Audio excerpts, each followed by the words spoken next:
Qonşu nətərdir?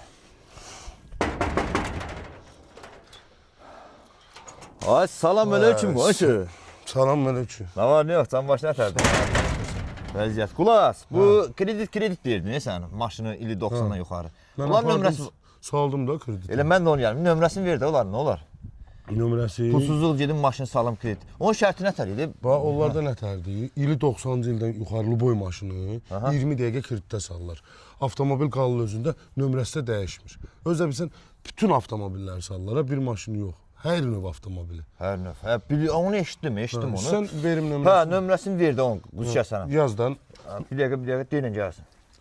050 050 723 723 3607. 3607. Hə, zəng elə 20 dəqiqə pulu götür. Maşın qalacaq özündə, heç bilinmir kreditdən. 20 dəqiqə pul götürəm. Ay, nə yaxşı, öpürəm sən qonşu. Sağ ol. Var ol. Sağ ol. Güllərin gül qonşu. Get ABD düşərsən, get. Ya.